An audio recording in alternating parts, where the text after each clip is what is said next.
Jana Kolíková Brisudová zaujala širokú aj odbornú verejnosť svojou výstavou s názvom Zo zeme zrodené v galérii Via v Bratislave. Už dlhší čas je priateľkou Sávu Popoviča, známeho herca a hudobníka, s ktorým majú veľmi pekný vzťah. Medzi blízke priateľky a obdivovateľky Janinho umenia patria aj fotografka Ivona Orešková a herečka Sisa Péteová. Veľmi dobre si tiež rozumie s dlhoročným kamarátom Heňom Krejčom. A čo to zvieraš v ruke? Zvieram v ruke náhľady prác, fotografií, ktoré sme práve s Jankou teraz vytvárali, lebo vydáva jeden skvelý, úžasný katalóg.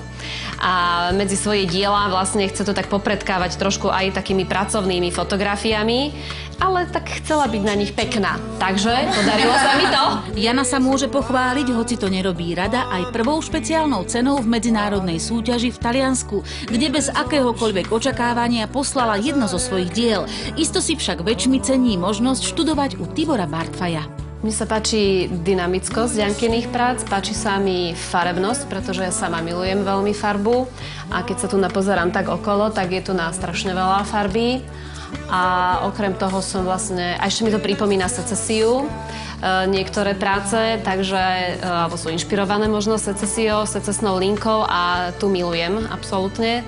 A ešte tiež, čo málo kto vie, že ja som vlastne vyštudovala konzistóriu na vysokej škole, takže ja by som vlastne bola, ani neviem, či to vôbec ty vieš, že by som vám normálne spôsobila ti napísať komentár do katalógu. Ale toto, čo si ty povedala, toto hovorila moja kurátorka, teraz na poslednej výstave pani doktorka Dagmar Srnenská, ktorá študovala aj v Salzburgu, ona je akože top odborníčka na Slovensku, čo sa týka umenia.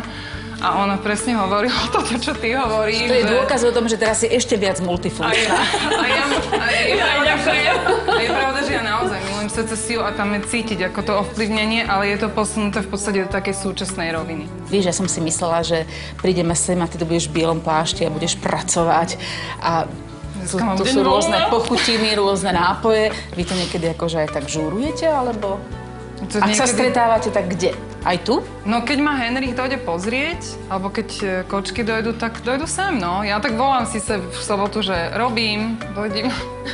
To znamená, že môžeš pracovať aj keď tu niekto je? Som u seba v ateliéri, že dojdi, ona zase si len tam, takže väčšinou, že keď na kávu, tak potom sem na kávu. A dokonca nosíme aj svoje deti, ktoré si tu potom robia s hlinou, takže ako máme dobrý pocit, že nerozprávame sa len my. Je to taký azyl, že človek utečie z toho konzumného sveta, príde sem a narazí tu medzi tými farbami a s tými vôňami, tým umením a tak som rád chodievam uniknúť.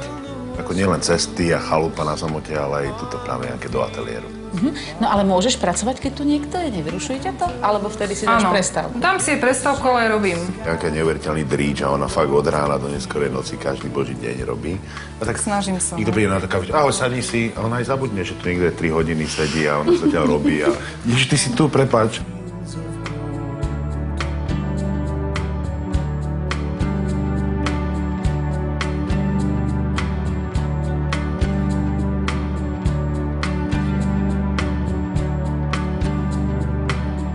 Momentálne pracujem na tomto torze, ktoré má taký polopracovný názov Aniel s diablom v tele, tematika. A potom je druhá vec, tamto vzadu, to je ten vlastne návrh na cenu Záchrana roka. Hoci nám sa to tak nezdalo, Jana nás upozornila, že na týchto dielach ju čaká ešte veľa práce. Ale zoznámme sa aj s inými. Čo je toto? Tento relief sa volá, že Čistá duša a je to kombinácia kamenina sklo. Ukáž ešte také, ktoré máš rada, alebo ukáž také mi moje ešte srdcovky? Áno, ukáž mi také, ku ktorým máš citový vzťah, také diela. Veľa diel tu nie je, lebo preto tu mám možno, že aj polepené fotky, lebo veľa vecí v podstate 90% vecí je už mimo ateliéru, a ono sa to nedá ako žijú svojím životom, hej? Nechám ich žiť svojím životom, áno, s radosťou, lebo každý ten relief je vlastne vždy iba jeden kus, to je tak ako u olejov vlastne. A archivuješ si to nejako, vyfotíš si ho a máš nejaký archív svojich vecí? S ktorými som spokojná, tak si vyfotím, hej. Toto som robila ešte pred pár rokmi, ešte keď som mala ateliér úplne na inom mieste, spolu aj s Tiborom Bartfajom. To bolo koľko vlastne chodíš k Tiborovi? Už zo pár rokov to bude. Čo ti to dáva? spolupráca alebo učiť sa u takéhoto umelca? Je to v prvom rade veľká životná skúsenosť, lebo on je, čo sa týka sochariny, v podstate klasik. Ako ty vnímaš ako umelec tohoto pána? Tak on je hlavne celosvetovo uznávaný sochár, takže on má veľmi silné, dramatické tie veci. Nedáva do toho nejakú tú komičnosť alebo niečo. Čo si na ňom vážiš?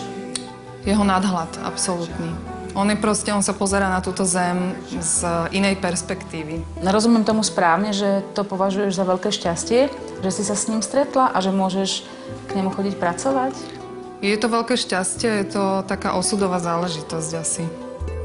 Pri tvorbe Sna o lietaní inšpiroval Janu práve Tibor Bartfaj a dostala zaň od neho veľkú pochvalu. Povedal doslova, že je to kapitálny kus. A čomu by sa okrem herectva mohla ešte venovať Sisa?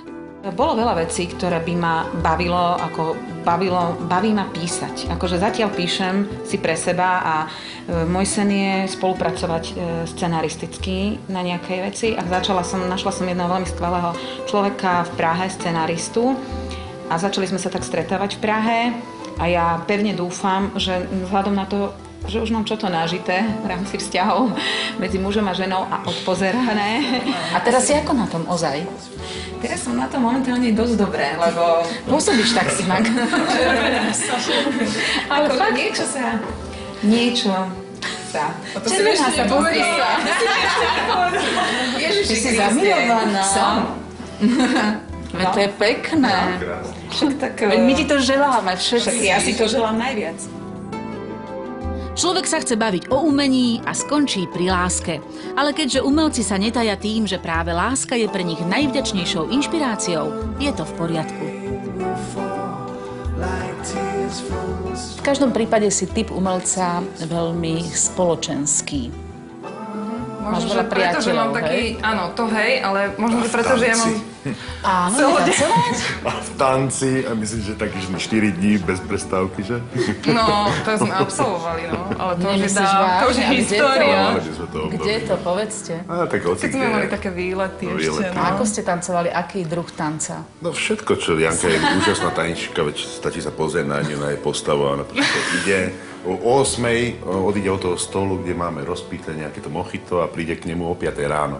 Vážne? Vytancovaná? No, vytancovaná. A všetkých kamarátov vytancuje, takže potom týždeň sa nevieme postaviť na nohy. A Janka pôjde na tak čaute, som v ateliéri, to stojím. Ja vám želám, aby vám to pozitívne, čo z vás vyžaduje, vydržalo, aby ste mali všetci stále pocit, že sa hráte, aby ste boli šťastní na svojich cestách. Majte sa pekne. Ďakujem. Ďakujeme.